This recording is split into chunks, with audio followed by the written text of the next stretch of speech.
The city of Detroit, home to many different things, and it's a city I've been to multiple times throughout my life. They have many major sports teams and great figures like Eminem, and they're home to, well, not the best team in NBA history, but what they are home to today is the Detroit Lions, who have been one of the craziest franchises in NFL history, having made their first playoff appearance since 1992, as of today, in January of 2024. But we're not here to talk about the Lions specifically, or the city of Detroit, or what they've been through. No.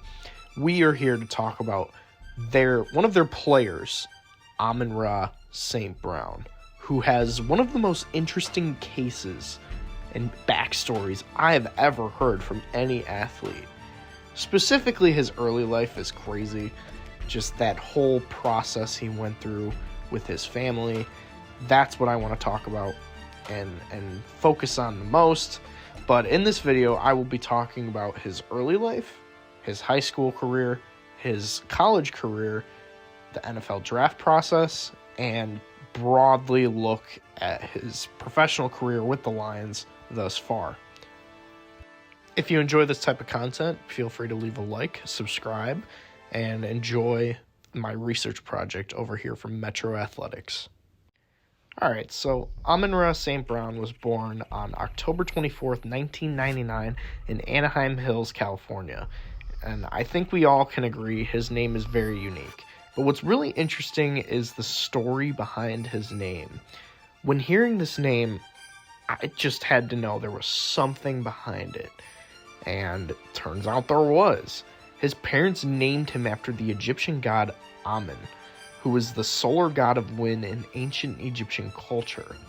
So basically, if you think about it, he's the ancient Egyptian equivalent of the ancient Greek god Zeus. He's the creator, the god of fertility and life. Now, Amon-Ra also has two older brothers, Equanimous and Osiris St. Brown. All three of these guys have incredibly unique names, and they were all named after Egyptian characters or gods. Their father, John Brown, said that he believed his sons were special, and he wanted their names to reflect that. According to the Detroit Free Press, over the years, John Brown told numerous reporters that basically there are too many John Browns in the world. When understanding the story behind the St. Brown brothers, their first names, that's clear. But what's also interesting is their last name. You obviously may have noticed I've been saying John Brown and not John St. Brown. This is because after the birth of Equanimous, the Browns also added Saint to their name. He believed that St. Brown would look better on the back of a football jersey rather than Brown. And yes, you heard me right. When I say it like that, it's almost like these boys were meant and born with the sole purpose and intention of being unique athletes. And more specifically, football players. Well, they were. They grew up playing football from a very young age. A good comparison to this family would be the Ball brothers in the basketball world. Lonzo Ball, LaMelo, and LiAngelo Ball. With their father, LeVar Ball. John Brown is different than LeVar Ball, though, in the sense that John Brown was not a football player like LeVar Ball was a basketball player. He was a bodybuilder who won amateur Mr. Universe twice and Mr. World 3 times. So to have 3 sons with the intentions of them one day being great football players is very interesting to look into, knowing that he was a bodybuilder and not a football player. Getting back to Amon-Ra more specifically, he attended Servite High School in Anaheim, California for 1 year as a freshman. Then he transferred to Mater Dei High School, a co-ed Catholic school in Santa Ana, California. It was here where Amon-Ra put up some truly impressive stats. In his senior year in 2017, he had 72 receptions, over 1,300 yards, and 20 touchdowns. He quickly became a 5-star recruit and ranked second in the nation for receiver prospects. Then he committed to the University of Southern California, to play football, where he'd play for 4 years. St. Brown played at USC in his college career in the Pac-12 for 3 seasons, starting in 2018 and ending in 2020 for a total of 30 games. He put up some truly impressive numbers, putting up over 2,000 receiving yards in 3 seasons, one of those seasons being shortened due to COVID, and he scored a total of 17 touchdowns. Funnily enough, though, based off his stats, the 2020 season actually turned out to be Amon-Ra's best year. What I mean is that he was likely on pace to have the most efficient year of his career. He put up 7 touchdowns in 6 games, which is what he had in 13 games the year prior. He also put up about 500 receiving yards, showing us that if this was a full season, he probably would have surpassed his previous season. Amon-Ra declared for the 2021 NFL Draft after 3 promising years at USC. What really interested me, though, on this research project was his scouting report coming into the draft combine.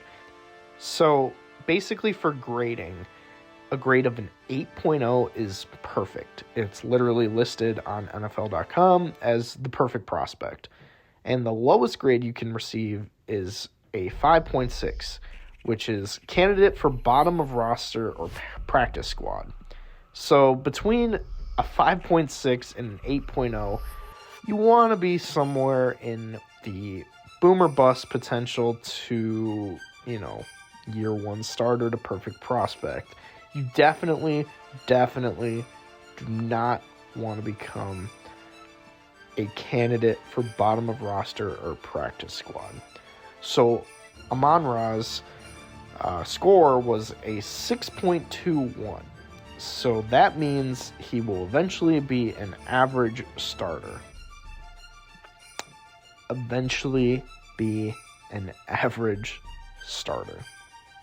Now, granted, this is about how he performed in the draft combine, okay? He may not have had the best draft combine. It happens. It happens all the time across every single sport. There will be a reason that a player does not look good for whatever it may be.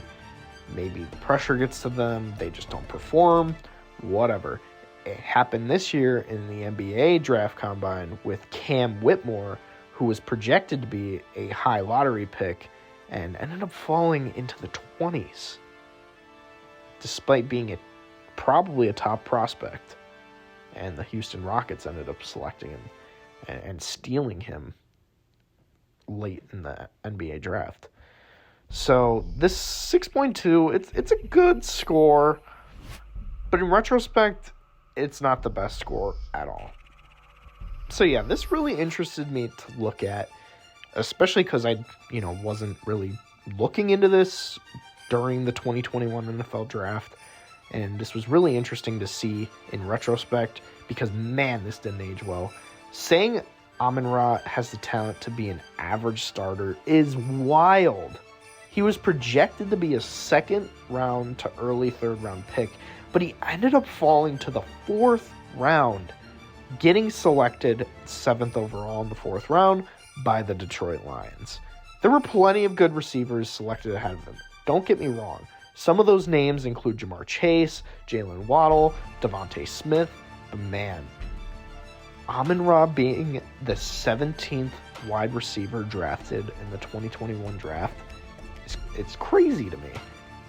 He was definitely one of the biggest steals in that class, and in an episode of Hard Knocks, St. Brown actually recited the names of every single wide receiver drafted ahead of him. He was viewed by other teams as more of a project player, and in many terms, he was. Not every player comes out of college prepared to dominate and become one of the clear-cut best wide receivers in the league like this year's Puka Nacua. But we will now talk about his NFL career thus far, and we will see exactly how much of a project player he really was. So like I said earlier in this video, I'm not going to get too in-depth with Amon-Ra's NFL career so far. He's only been in the league for 3 years, and it's very present day, his dominance, if you will. It's something that we are still in the process of witnessing, and it's just too soon to look back on in a retrospective. But broadly speaking, He has been a clear, integral part of the Detroit Lions' young core in the post-Matt Stafford era. In his rookie year, he played every single game of the season. He put up over 900 receiving yards with 5 receiving touchdowns, which is a good start in the NFL career. In an NFL career, showing to be one of the best selections in the 2021 draft. And then in 2022, it was a steady year of improvement with over 1,100 receiving yards and 6 receiving touchdowns. He was selected for the 2023 Pro Bowl after a strong sophomore season. Now, this past season, in 2023, is where he really broke out. He put up over 1,500 receiving yards and 10 receiving touchdowns. In my opinion and his opinion, he was without a doubt snubbed from the 2024 Pro Bowl game. He had a solid game against the Rams in his first playoff game ever, putting up over 110 receiving yards, and he helped bring the Lions their first playoff win since 1992. I definitely expect him to be a big part of the Lions-Buccaneers game this coming week, and by the time most people see this, that game will have already happened. But as of Wednesday, January 17th, that game has not happened. So I'm looking forward to seeing how he performs in the rest of the playoffs, assuming the Lions beat the Buccaneers this week. So in summary, Amon-Ra St. Brown is one of the rising stars in the NFL today. He comes from a very unique background, especially when you think about his early life story. He was an impressive high school athlete and an interesting college prospect.